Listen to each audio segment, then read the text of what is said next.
কাঁচা লঙ্কার official YouTube চ্যানেলে সবাইকে জানাচ্ছি একটা ওয়ার্ম ওয়েলকাম। আশা করি আপনারা প্রত্যেকে খুব ভালো আছেন। বাড়ির মতো চাইনিজ সিরিজে আজকে যে রেসিপিটা আপনাদের সাথে শেয়ার করব সেটা কিন্তু প্রত্যেকের ভীষণ ফেভারিট। আর আমাদের বাড়িতে চাইনিজ রান্না বলতে কিন্তু এই রেসিপিটা সব থেকে বেশি হয়ে থাকে। আজকে বানাবো Kolkata style chilli chicken. Fried rice হোক বা নুডলস, সবকিছুর সাথে কিন্তু চিলি চিকেনের কম্বিনেশনটা সব থেকে বেশি ভালো লাগে। চলুন আমার সাথে কাঁচা লঙ্কা রান্না করে প্রথমে আগে আপনাদেরকে দেখিয়ে নিই কলকাতা স্টাইল চিলি চিকেন বানানোর জন্য আমাদের কি কি উপকরণ লাগছে। কলকাতা স্টাইল চিলি চিকেন বানানোর জন্য আমি around 1 KG boneless chicken pieces নিয়েছি। চিকেন পিসগুলো কিন্তু ভালো করে ধুয়ে পরিষ্কার করে নিয়েছি। আমি 2টো ক্যাপসিকাম আর 3টে পেঁয়াজ ডুমো করে কেটে নিয়েছি। 3 টেবিলস্পুন আমি সয়া সস নিয়েছি, 2 টেবিলস্পুন গ্রিন চিলি সস নিয়েছি, 1 টেবিলস্পুন আমি টমেটো সস নিয়েছি, 2 টেবিলস্পুন ভিনিগার নিয়েছি, 1 টেবিলস্পুন আমি আদা বাটা নিয়েছি, 1 টেবিলস্পুন আমি রসুন বাটা নিয়েছি, 2 টেবিলস্পুন আমি রসুন কুচি নিয়েছি, 1 টেবিলস্পুন আমি আদা কুচি নিয়েছি, 8 থেকে 10টা কাঁচা লঙ্কা কুচি নিয়েছি,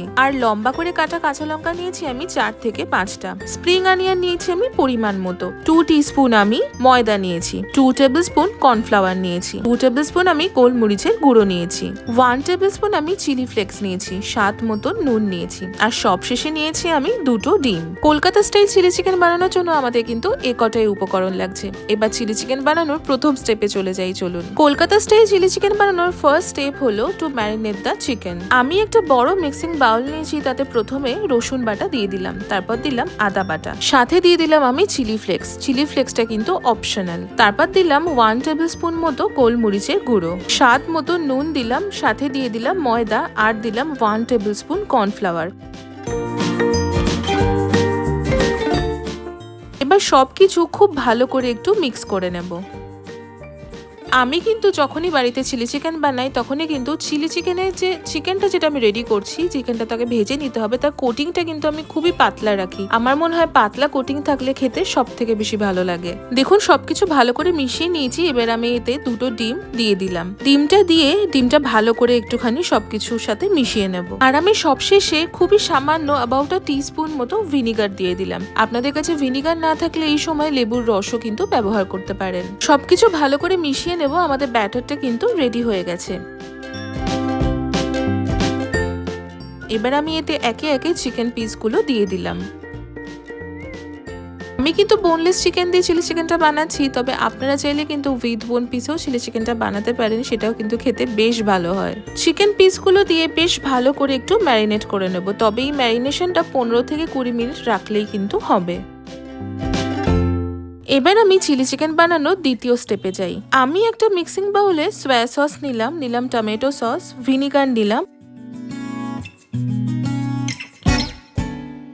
গ্রিন চিলি সস দিয়ে, তার সাথে হাফ কাপ মতো জল ঢেলে দিলাম। জলটা ঢেলে দিয়ে ভালো করে একটু মিশিয়ে নেব। মিশিয়ে নিলে কিন্তু আমাদের সস মিক্সটা একদম রেডি। যখনই চাইনিজ কোনো গ্রেভি আইটেম রান্না করবেন তখনই কিন্তু সসটা আগের থেকে রেডি করে রাখবেন। এই সসটা আগে থেকে রেডি করে থাকলে কিন্তু রান্নাটা করতে খুবই ইজি হয়। এবার আমি চিলি চিকেন বানানো তৃতীয় স্টেপে বা স্টেপ 3তে আসি। চিকেনগুলো কিন্তু বেশ 15-20 মিনিট মতো আমি ম্যারিনেট করে রেখে দিয়েছিলাম। এবার আমি চিকেনগুলো ভেজে ফেলবো। কড়াইতে পরিমাণ মতো সাদা তেল বা ভেজিটেবল অয়েল আমি গরম করে নেব। তেল গরম হয়ে গেলেই একে একে ম্যারিনেট করা চিকেন পিসগুলো আমি দিয়ে দেব। চিকেন পিসগুলো যখন দেব তখন কিন্তু গ্যাসের ফ্লেমটা লো টু মিডিয়ামে রাখবো। লো টু মিডিয়ামে রেখে চিকেনগুলোকে আমি ভেজে নেব। হাই ফ্লেমে ভাজলে কিন্তু চিকেনের বাইরের পোর্শনটা ভাজা হয়ে যাবে, ভেতরটা কাঁচা রয়ে যাবে।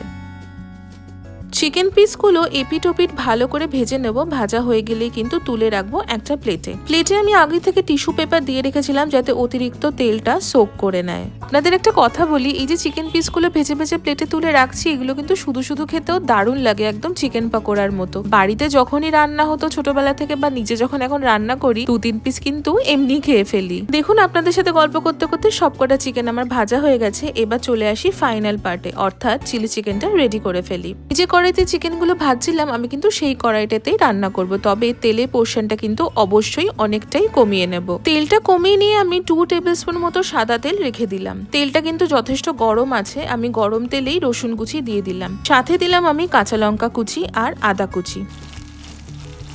সতে করে নেব মিনিট 2 মতন। মিনিট 2 পরে আমি ক্যাপসিকাম আর পেঁয়াজটা দিয়ে দিলাম। উপর থেকে দিয়ে দিলাম গোলমরিচের গুঁড়ো। সাথে দিলাম স্প্রিং অনিয়ন্স। মিনিট খানেক মতন একটু ভেজে নিয়ে সামান্য নুন ছড়িয়ে দিলাম। ভালো করে সবকিছু মিশিয়ে নেব। একটা জিনিস কিন্তু মনে রাখতে হবে, এই পেঁয়াজ বা ক্যাপসিকাম কোনোটাই কিন্তু আমরা ওভার ফ্রাই করব না। একটা যেন খাওয়ার সময় ক্রাঞ্চ থাকে সেটা মাথায় রেখে কিন্তু আমাদের এই পেঁয়াজ বা ক্যাপসিকামটা ভেজে নিতে হবে। এবার আমি ওই যে আগে সস মিক্সটা বানিয়ে রেখেছিলাম সেটা কিন্তু ঢেলে দিলাম। ঢেলে দিয়ে ভালো করে একটু মিক্স করে নেব। ভালো করে মিশিয়ে নিয়ে আমি আগের থেকে ভেজে রাখা চিকেন পিসগুলো দিয়ে দিলাম।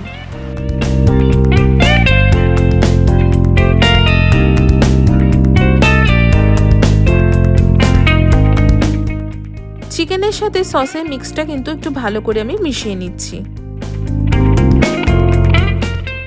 যতক্ষণে চিকেনটা মেশাচ্ছি আপনাদেরকে একটা কথা বলি, কেন বলুন তো আমি কলকাতা স্টাইল চিলি চিকেন বললাম, বিকজ আমরা কিন্তু একটু স্পাইসি খাবার খেতে পছন্দ করি। কলকাতাতে যে চিলি চিকেনগুলো বিক্রি হয় বা আমরা বাড়িতে যে চিলি চিকেনগুলো বানাই সেগুলো কিন্তু সবসময় একটু স্পাইসি হয়, একটু অন্যরকম হয়। তাই জন্যই কিন্তু আমি কলকাতা স্টাইল চিলি চিকেন নাম দিয়েছি। এবার আপনাদের একটা কথা বলি, যদি আপনারা ড্রাই চিলি চিকেন খেতে ভালোবাসেন এই সময় কিন্তু গ্যাসের ফ্লেমটা অফ করে দিয়ে সার্ভ করতে পারেন। তবে আমি একটু গ্রেভি রাখবো, তার জন্য আমি গ্রেভিটা বানিয়ে নেব। আমি কর্নফ্লাওয়ারে হাফ কাপ মতো জল ঢেলে দিলাম। জলটা ঢেলে দিয়ে ভালো করে কর্নফ্লাওয়ারটা মিশিয়ে নিচ্ছি। মিশিয়ে নিয়ে আমি চিকেনে ঢেলে দেব।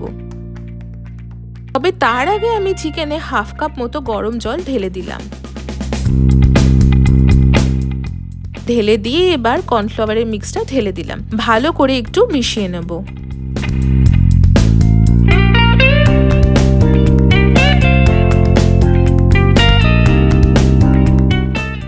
ওপর থেকে লম্বা করে কেটে রাখা কাঁচা লঙ্কাগুলোও দিয়ে দিলাম। এই কাঁচা লঙ্কাগুলো দিলে যেমন একটা সুন্দর ফ্লেভার আসে, আবার খাওয়ার সময় মুখে পড়লে কিন্তু ঝালটাও বেশ ভালো লাগে। আপনারা যদি অতটা ঝাল প্রেফার না করেন সেক্ষেত্রে এই লম্বা করে কাটা কাঁচা লঙ্কাটা স্কিপও করতে পারেন। এবার আমি দিয়ে দিলাম স্প্রিং অনিয়ন। স্প্রিং অনিয়নটা দিয়ে একটা ফাইনাল মিক্স করে নিচ্ছি। আমাদের কলকাতা স্টাইল চিলি চিকেন কিন্তু একদম রেডি হয়ে গেছে। চলুন এবার সার্ভ করি গরম গরম কলকাতা স্টাইল চিলি চিকেন। আমি সার্ভ করছি গরম গরম কলকাতা স্টাইল চিলি চিকেন আর গার্নিশ করছি স্প্রিং অনিয়ন দিয়ে। দেখতে কেমন হয়েছে সেটা কিন্তু কমেন্ট সেকশনে অবশ্যই জানাবেন। আর আপনারা বাড়িতে কিভাবে চিলি চিকেন বানান সেটাও কিন্তু অবশ্যই জানাবেন। কেমন লাগলো আজকে আপনাদের এই কলকাতা স্টাইল চিলি চিকেনের রেসিপিটা সেটা কিন্তু কমেন্ট সেকশনে অবশ্যই জানাবেন। আশা করি আপনাদের আজকের এই রেসিপিটা খুব ভালো লেগেছে। দেখা হচ্ছে আবারও একটা খুব সুন্দর চাইনিজ রেসিপির সাথে। ততক্ষণের জন্য ভালো থাকবেন, সুস্থ থাকবেন আর কাঁচা লঙ্কাকে এইভাবেই ভালোবাসা সাপোর্ট দিতে থাকবেন। See you soon and happy cooking.